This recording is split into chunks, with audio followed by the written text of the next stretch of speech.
Florida versus Kentucky, an epic battle here coming up this Saturday at noon. This matchup, little brother has been able to get the best of the Florida Gators for the past 2 years as that they have got it done. It's been atrocious to watch. It's been brutal to watch. I'm sick of seeing it as a Florida fan, and Florida needs to get these things back on track, righting the ship here. Right now, as Billy has not done a great job with playing against the rivals here for Florida, losing last year to Tennessee, Kentucky, Vandy, Florida State, Georgia. The list goes on. And thus far, we've taken down Tennessee. Kentucky is the next order of business for the Florida Gators to get back on what we know the Florida Gator football and that culture to be like. But let's break this down into a couple segments here. Right now for Florida versus Kentucky, what do we know? What we know currently is that Florida sits at 55th ranked in total offense and 5th. Austin Armstrong has that defense locked and loaded.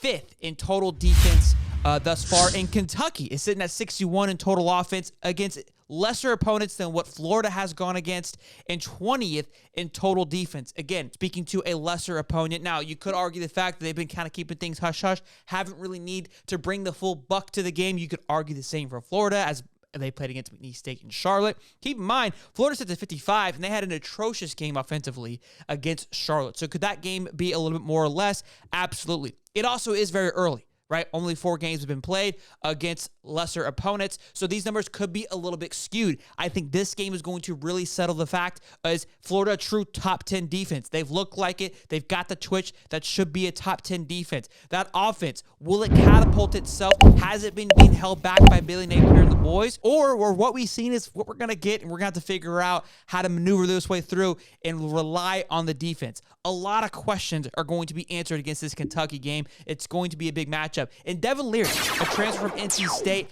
has looked decent, but not exactly, I think, what they were hoping to get. I think the expectations going in that it would be a Will Levis 2.0, if not even better than what Will Levis could do, bringing in Ray Davis from Vanderbilt on top of an offensive lineman getting beefier and much better, bringing back their offensive coordinator from the Rams. Kentucky looked like to be a team that could be really explosive coming in out of the offseason, but haven't looked like that yet. Doesn't mean that it's being kept away, just hasn't looked like the team, I think, of what was expected for them thus far. Now, for things that scare me in this game as a Florida Gator fan, I mentioned a few of them just a minute ago.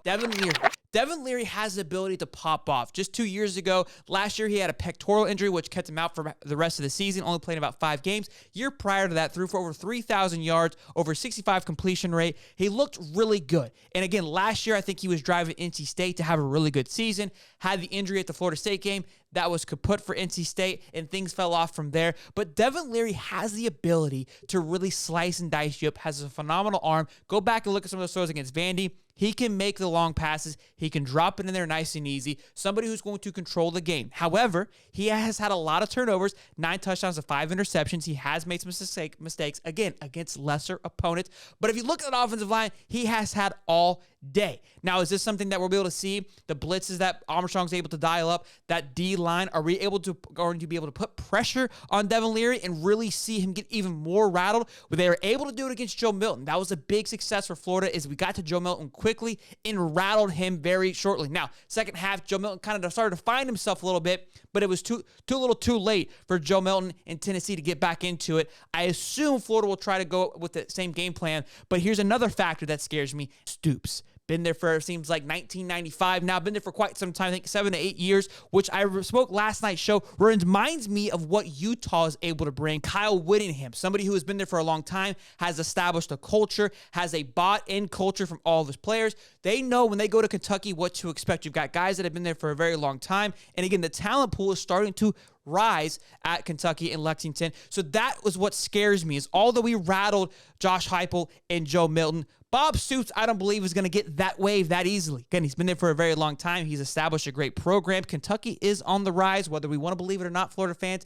They are doing a great job. So Bob Stoops on the other sideline scares me more than anything. And then, of course, Ray Davis ran all over us, it felt like, for that Vandy game. Coming back to now to Kentucky to haunt us some more. Rushed for over 100 yards in that Vandy game. Slice and dice is any way you want to look at it. And KV Smoke did that to us last year versus Kentucky. So now they're adding a reputable back. Again, do I think their back is better than ours? I don't believe that, but Ray Davis is a suitable back, again, with that offensive line, which has improved drastically. Tennessee line, though, I was hearing the exact same thing with the trenches on Tennessee. Going into this game, Tennessee's line was projected to be years ahead of the trenches for Florida. But Florida dominated on both sides of the ball, offensively and defensively. Now, things that excite me for the Florida Gators, Eugene Wilson is coming back. I believe we saw what he was able to do for the Tennessee game. Don't forget, he went down pretty early in the Tennessee game. And the moment that he went down, the offense seemed to slow down a little bit as well. On top of Mertz dealing with some sort of hand injury. So a lot of those things I think got hush-hush, shut things down. Again, didn't need to get too explosive. But when Eugene Wilson was in the game, it opened up the floor for everybody, for Ricky Pearsall, for the run game, for Boardingham, for Odom, etc. You just got that weapon there. When you give him the ball, he's going to give you 5 or 6 yards almost every single time. And somebody like that on the football field is extremely important to have, especially in a big game like this against Kentucky. Another thing that excites me that we were missing last week is the offensive lineman is immediately boost back up. We're getting Damian George. He's getting the start. Mike Mazuka, he's getting the start. Remind you, he was out the first half last week. Kingsley, the center who played at Tennessee, was out last week, will be back. Jake Slaughter has made massive improvements week over week, who is now the backup. Kingsley almost being out was a huge addition for Jake Slaughter to get some massive and very important reps for him to improve at that center position. And another big addition is Cameron Waits, who was out earlier this year, a big offensive lineman, a big component to that O-line, is on that depth chart at the number 2 slot. So now this O-line, which was once very thin, seems to have found itself, juiced up a little bit, thickened up a little bit to protect Mertz and to allow the most important part of our team, the running back room, to do what we need them to do. Now, that Kentucky defense has been stout on keeping the run to a bare minimum. I believe averaging just under 3 yards a carry.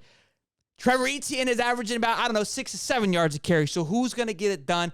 We got a nice little battle here of what's going to bend or break first. Is it the line? Is it Trevor? I've seen Trevor run for the last 2 years. He's not one to bend.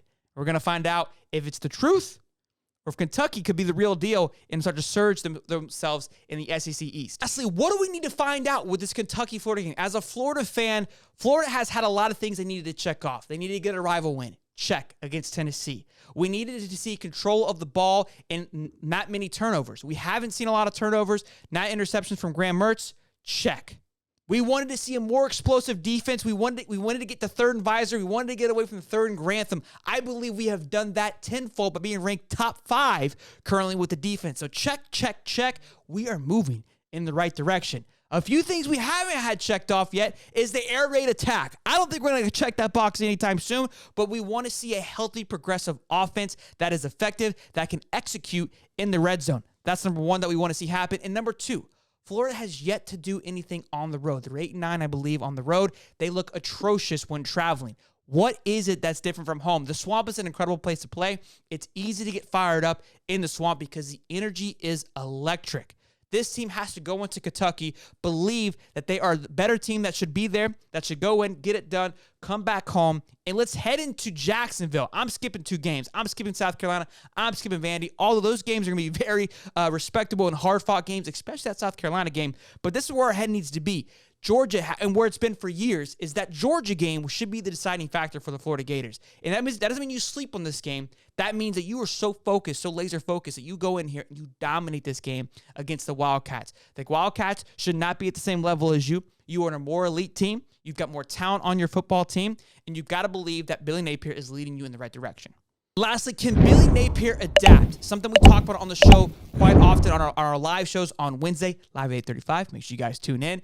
Is Billy has a problem with adapting to the situation at hand. He comes in with his system, with his program, and he is very regimented on sticking to that program. I would like to see him adapt a little bit. Obviously, he takes chances on those 4th down. He follows the analytics. But again, we all want to see it. We want to see the big pass down the football field. We want to see chances being taken. We want to see the slant routes being executed. So will Billy adapt if needed versus just sticking to what he believes should happen? The Tennessee game, what was great about it, we stuck to the game plan and it worked. But I felt we were never really faced with any adversity. Heupel never really gave us anything that pushed back against the system. Maybe we didn't see it and Billy was able to adapt. I don't know. That could be just execution. But I believe, again, Bob Stoops, the part that scares me, being there for a very long time, beating Billy Napier last year, is going to have things dialed up a little bit more. I think he's going to take a look at that Kentucky film, that game, because I think Kentucky is going to mimic a lot what Utah did, stacking the box, forcing Graham Mertz to do his job. And Kentucky's going to play very conservative football, but look out for a big play here and there, kind of like Kentucky did, catching us on our toes. Billy has to make sure not to put the blinders on too tight, keep things open a little bit, allow for the swagger to unleash. As Tyreek Sappington said, Billy has been letting us do our thing, understanding who we are as a team. I want to see that. I want to see the chomps. I want to see the energy. It needs to be fired up. We need to walk into Lexington, make that Swamp 2.0 as it was in the past. Gators, 24-17. You can book it, lock it in. Go Gators. We'll see you guys on Saturday. We have a show live, 9:30 a.m., our Hightop game day. Be sure to tune in. Make sure you guys drop a like, subscribe, and I'll see you guys in the next one. Peace.